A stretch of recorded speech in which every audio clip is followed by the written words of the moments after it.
इसमें आपको 2 मुख्तलिफ तरह की राय मिलेगी।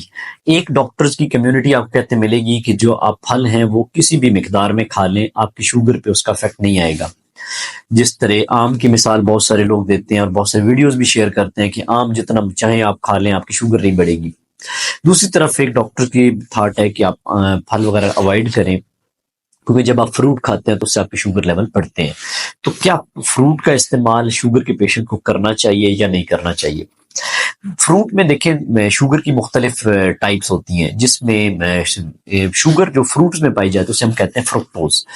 अमूमन जो ग्लूकोज है इसको खुलियों में जाने के लिए इंसुलिन की ज़रूरत होती है। जब भी हम कोई भी शुगर वाला आइटम या कोई शुगर लेते हैं, जो शुगर की मुख्तलिफ टाइप्स हैं, उनकी मुख्तलिफ जो टाइप्स में सबको इंसुलिन की ज़रूरत होती है खुलियों में जाने के लिए। जो फलों में पाई जाने वाली शुगर है उसे फ्रुक्टोज कहते हैं। फ्रुक्टोज को खुलियों में जाने के लिए किसी इंसुलिन की ज़रूरत नहीं होती, ये बगैर इंसुलिन के खुलियों में चली जाती है। और इसका सबसे जो पसंदीदा जगह है जहाँ जाने की है वो है लिवर, यानी कि जिगर में जाती है। जब ये खुलियों में जाती है तो इसके मुकाबले में इंसुलिन भी ज्यादा निकलती है और उसकी वजह से इंसुलिन की रेजिस्टेंस भी बनती है। और फ्रुक्टोज जब हमारे खुलियों में जाता है तो ये जाके कन्वर्ट होता है, वहां जाके ये ग्लाइकोजन की फॉर्म में स्टोर होता है। उसके अलावा ये फैट में कन्वर्ट हो जाता है, यानी कि चर्बी बनाता है। और वो जो एक्स्ट्रा चर्बी बनती है वो फिर जिगर पे जाके डिपॉजिट हो जाती है और जो जिगर के खुलिये हैं वो चर्बी से भर जाते हैं और वो भरने की वजह से उसमें फिर फैटी लिवर का प्रॉब्लम होता है। और फ्रुक्टोज की बेसिकली एंड प्रोडक्ट्स जो फिर होती है बाज़ औक़ात वो फिर यूरिक एसिड का सोर्स भी बनती है।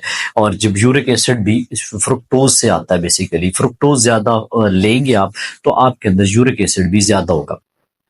तो यूरिक एसिड भी और फैटी लिवर भी फलों से आ रहा है। और फ्रूट का जब आप लेते हैं और आप साथ से अगर शुगर चेक करते हैं तो बाज़ औक़ात आपकी शुगर उतनी स्पाइक नहीं करती, क्योंकि फ्रुक्टोज जो है ये दरअसल उस टाइम एग्जैक्ट आपकी शुगर पे इफेक्ट नहीं करता। आपके जो ब्लड में शुगर आ रही है उसके टेस्ट में इसका इफेक्ट बाज़ औक़ात उतना नहीं आता, लेकिन ये इंसुलिन की रेजिस्टेंस को बढ़ाता है। क्योंकि जब ये खुलियों में जाएगा वहां जाके ये इंसुलिन की प्रोडक्शन को बढ़ाएगा, इंसुलिन इसकी वजह से ज्यादा निकलेगी और वो फिर जो इंसुलिन निकलेगी वो इसको कन्वर्ट करने में हेल्प करेगी, जिसमें ये फिर ग्लूकोज की प्रोडक्ट्स में कन्वर्ट होगा जिसमें ग्लाइकोजन है। और जिसके अलावा ये फिर फैटी लिवर में फैट्स में जाके कन्वर्ट हो, यानी कि ट्राइग्लिसराइड्स जो बनेंगे वो बेसिकली इससे आ रहे हैं जो आप फ्रूट ले रहे हैं। तो जो कहते हैं कि फ्रूट आप खा लें, इस्तेमाल कर लें, क्योंकि फ्रुक्टोज का आप शुगर लेवल पे उस तरह बाजू का नेगेटिव इफेक्ट नहीं आता, लेकिन ये इंसुलिन की रेजिस्टेंस को बढ़ाता है, फैटी लिवर करवाता है और यूरिक एसिड को बढ़ाता है। इसलिए शुगर के पेशेंट को फलों का इस्तेमाल एहतियात से करना चाहिए और बहुत ज्यादा फल का इस्तेमाल करने से आपको फैटी लिवर, यूरिक एसिड का प्रॉब्लम हो सकता है। वो पेशेंट जिनको यूरिक एसिड का मसला है, जिनको फैटी लिवर का मसला है, जिनको मोटापा है, उनको फलों से बचना चाहिए। वो फ्रूट्स ना लें ताकि उनको ये दोनों मसलों, तीनों मसलों से बच सकें। शुक्रिया।